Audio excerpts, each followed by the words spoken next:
Hey folks, Eric Reed here from Gun Rights Across America again. This will be part 2 of the Alabama Senator Linda Coleman video. In the first video, she made reference to comparing your legal concealed carry handgun to pornography. That makes perfect sense to me. But there's another fan on the Gun Rights Across America Alabama page who decided to respond to Senator Coleman after she responded back to our Alabama State Coordinator, Stephen Burton. And this gentleman's name is Charles. Charles, I don't want to say your last name because I haven't obtained permission, but you know who you are. I'd like to thank you for the very educated and well thought out, well written letter to Senator Coleman. Charles writes to Senator Coleman and he says, yes, many parents fail to teach their children the dangers of weapons, instead allowing them to learn from TV and video games that death isn't real. Secondly, employers are not protecting their workers now. I have worked for 45 years, and with the exception of being a software designer on, this is his place of employment, I've never had an employer with an adequate plan to deal with an armed intruder. Other than that, other than the state house, have you? The state has regulated bringing guns into libraries, recreation centers, even schools and other public places, allowing it with a CCW permit. I don't recall any outbreak of those responsible citizens shooting up things. If you have evidence of that, I'd like to be better informed as to the circumstances. The CCW has allowed concealed carry in schools for decades. Again, I appreciate your public service, but implore you to legislate with the facts, intelligence, and not on emotion and politics. Charles, that was an excellent response to Senator Coleman. Very professional, very well written. And boo-hoo-hoo, Senator Coleman decides to write back. And she responds back with another letter. And she dribbles and drabbles on, but I'll just read you the last paragraph of the letter. She says, I appreciate your comments, many responses I have received. Although the message was sent to one responder, I understand it's their right to have their opinions, and they have a right to say whatever. Some things I do not wish to be exposed to, but it's their right. Senator Coleman, you cannot really be this ridiculous. You honestly expect to say something to one of your constituents. You honestly expect to write them a letter, and then you expect them not to tell other people about it? Are we in third grade, folks? Are we in third grade?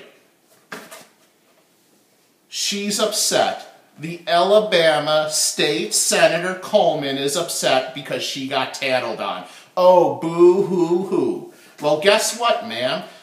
You opened yourself up to that when you decided to run for public office. So she writes that back to, like I said, we'll just call him Charles. And keeping things still very professional, Charles decides to write back. And he says, Dear Senator Coleman, I have read your response to Gun Rights Across America, Alabama, and very much disagree with your position on the bill. First, I don't think any hunter would choose a playground to harvest wild game. However, when my children were young, I did everything in my power to ensure their safety. Thousands of Alabamians carry and do not pose a threat to anyone but those that would do them or their family harm. Hunting is certainly not a constitutional reason for allowing citizens to bear arms. Hunting laws are changed all the time. This is not an infringement that the Constitution prevents. An analogy between carrying a weapon and pornography is inexcusable. I couldn't agree more. Second, Alabama and the U.S., by the way, are not democracies, but rather a constitutional republic. You have been elected and have sworn an oath to protect and uphold the Constitution of our state regardless if you or anybody or everybody in the state that disagrees with the Constitution. Many studies show that more gun control imposed on a group causes more crime, while those cities that have required citizens to arm experience less crime. Examples include Chicago, Illinois, Washington, D.C., strict gun control, tons of murders, go figure, and Kennesaw, Georgia, the city where it's a law that you have to own a gun in your home and has virtually no crime. But that's another story. We'll stick to the letter. Third, in Alabama, we have term limits. It is called the ballot box. And I assure you that many responsible gun owners in our state will see that your Senate time is limited to this term if you continue to pursue laws like this. Thank you for your service. I hope you will change your position on this issue for the good of our state and the safety of our children. Sincerely, Charles, and his last name, which I won't give out. Charles, excellent. You know who you are. You're a great patriot and a great American. Thank you for that professional response to Senator Coleman. And I encourage you guys, I mean, after you probably just watched part 1, this is part 2.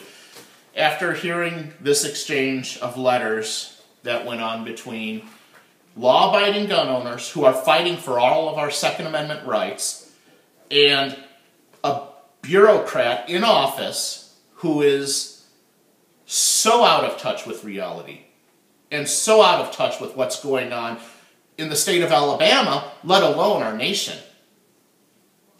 This is why we have to act now, guys. This is why we have to act. This is why we cannot sit back and ignore this stuff. Once again, Linda Coleman, Alabama State Senator, Linda.Coleman, C-O-L-E-M-A-N at alsenate.gov. I'll put the email address right down here. You'll be able to see it on the video. I'm Eric Reed. Now's the time to act, guys. If you like the video, give me a thumbs up, share, subscribe to my channel. Changing America starts with you, and it starts now. Thanks for watching.